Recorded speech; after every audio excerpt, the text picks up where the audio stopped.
নমরুদের জুলুমের রাজত্ব যখন কায়েম করেছিল, তার জুলুমের রাজত্বকে ধ্বংস করে ফেলেছে ইব্রাহিম আলাইহিস সালাতু ওয়াস সালাম। ফিরাউন যখন জুলুমের রাজত্ব কায়েম করেছিল, তার জুলুমের রাজত্বকে ধ্বংস করে ফেলেছে মূসা আলাইহিস সালাতু ওয়াস সালাম। আবু জেহেল যখন জুলুমের রাজত্ব কায়েম করেছিল, তার জুলুমের রাজত্বকে ধ্বংস করে দিয়েছে পয়গম্বর আকা নামদার তাজদার মদিনা মুহাম্মদুর রাসূলুল্লাহ সাল্লাল্লাহু আলাইহি ওয়াসাল্লাম। ঠিক তদ্রূপভাবে বর্তমানে যখন খুনি স্বৈরাচার জুলুমের রাজত্ব কায়েম করেছে, আমার দেশের সাধারণ জনতা এবং ছাত্র সমাজ তার জুলুমের রাজত্বকে ধ্বংস করে ফেলেছে। ওয়াকুল জাআল হক ওয়া যাহাকাল বাতিল ইন্নাল বাতিলা কানা যাহুকা। আল্লাহ পাক রব্বুল আলামিন বলেছেন, হক যখন আসবে বাতিল তখন লেজ গুটিয়ে পালাতে বাধ্য হবে। আমার ভাইয়েরা, আমার বন্ধুগণ, আপনারা জানেন বাংলাদেশ থেকে একজন স্বৈরাচারী খুনি শাসক বিতাড়িত হয়েছে।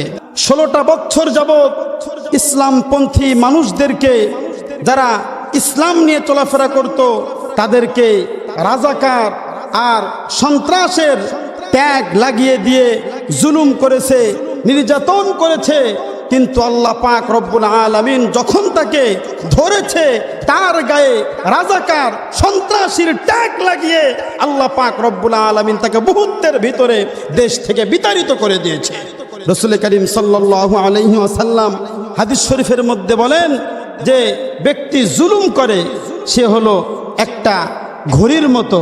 ঘুড়ি যেরকম ভাবে আমরা আকাশে উড়াই, আকাশে উঠতে থাকে, আর ঘুড়ি মনে করে যে এই যে আকাশে আমি উঠতেছি, মনে হয় এই যে পুরা পৃথিবীটা আমার, আমি যেই দিকে ইচ্ছা ওই দিকে যাব, যেদিকে যাচ্ছি ওইটাই আমার। তদ্রূপভাবে আমাদের দেশের বদমাইশ এমপি মন্ত্রীগুলো মনে করত এই দেশটা তার বাবার, তার দাদার, তার 14 গোষ্ঠীর এই দেশটা। আমার ভাইয়েরা, আমার বন্ধুগণ, ঠিক তদ্রূপভাবে স্বৈরাচার খুনি তখন এই দেশটাকে নিজের মনে করেছিল, ঘুড়ির মতো উড়েছিল। আল্লাহ পাক রব্বুল আলামিন এমন ভাবে টান দিয়েছে, ভবনের পিছন দরজা দিয়ে এক কাপড়ে জুতা ছাড়া পালাইতে বাধ্য হয়েছে। আমার ভাইয়েরা, আমার বন্ধুগণ, তাই বলতে চাই, জুলুম কখনো করবেন না, জুলুম কখনো করবেন না। জুলুমকারীর পৃথিবীর কোথাও জায়গা নেই। যে ব্যক্তি জুলুম করবে, আল্লাহ পাক রব্বুল আলামিন তাকে এমনভাবে ধরবেন, এমনভাবে ধরবেন, পৃথিবীতে পালানোর কোনো জায়গা পাবে না। শুনতেছি যুক্তরাষ্ট্র সহকারে বিভিন্ন দেশ তাকে আশ্রয় দিতে চাচ্ছে না, কারণ সে হলো খুনি, স্বৈরাচার। অতএব আমাদের জন্য শিক্ষা হলো, আমরা কখনো জুলুম করব না।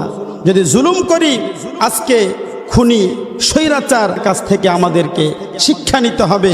আমার ভাইয়েরা, আমার বন্ধুগণ, ফেরাউনকে জিজ্ঞাসা করা হয়েছিল, ফেরাউন তুমি কেন তোমার প্রজার উপরে জুলুম করেছো? কোন জিনিসটা তোমাকে জুলুম করতে উদ্বুদ্ধ করেছে? তখন ফেরাউন বলেছিল, সাধারণ মানুষের নীরবতা আমাকে জালেম বানিয়েছে, সাধারণ মানুষের নীরবতা আমাকে জালেম করে ছেড়েছে। আমার ভাইয়েরা, আমার বন্ধুগণ, ঠিক তদ্রূপভাবে এই দেশের মধ্যে শেখ হাসিনাও কিন্তু জালেম ছিল না। আমাদের সাধারণ মানুষের নীরবতা তাকে জালেম বানিয়ে ছাড়িয়েছে। ভালো করে মনে রাখবেন, নমরুদের জুলুমের রাজত্ব যখন কায়েম করেছিল, তার জুলুমের রাজত্বকে ধ্বংস করে ফেলেছে ইব্রাহিম আলাইহিস সালাতু ওয়াস সালাম। ফিরাউন যখন জুলুমের রাজত্ব কায়েম করেছিল, তার জুলুমের রাজত্বকে ধ্বংস করে ফেলেছে মূসা আলাইহিস সালাতু ওয়াস সালাম। আবু জেহেল যখন জুলুমের রাজত্ব কায়েম করেছিল, তার জুলুমের রাজত্বকে ধ্বংস করে দিয়েছে পয়গম্বর আকা নামদার তাজদার মদিনা মুহাম্মদুর রাসূলুল্লাহ সাল্লাল্লাহু আলাইহি ওয়াসাল্লাম। ঠিক তদ্রূপভাবে বর্তমানে যখন খুনি স্বৈরাচার জুলুমের রাজত্ব কায়েম করেছে, আমার দেশের সাধারণ জনতা এবং ছাত্র সমাজ তার জুলুমের রাজত্বকে ধ্বংস করে ফেলেছে। আমার ভাইয়েরা, আমার বন্ধুগণ, অতএব আমি বলতে চাই ছোট্ট একটা কথা, সেটা হলো, আমরা ইতিপূর্বে বঙ্গবন্ধু শেখ মুজিবুর রহমানের ভাষণ আমরা শুনেছি, আমরা জিয়াউর রহমানের শাসন দেখেছি, আমরা আওয়ামী লীগের দুঃশাসন দেখেছি, আওয়ামী লীগের অত্যাচার দেখেছি আমরা। এখন সামনে আবার নির্বাচন আসবে।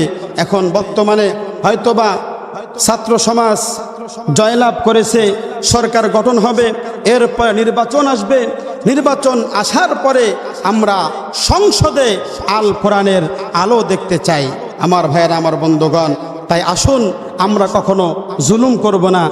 জুলুম করলে আল্লাহ পাক রব্বুল আলামিন আমাদেরকে শাস্তি ফিরআউনের চাইতে ভয়ঙ্করভাবে দিবে। এই পৃথিবীতে আমরা কোথাও গিয়ে জায়গা পাবো না।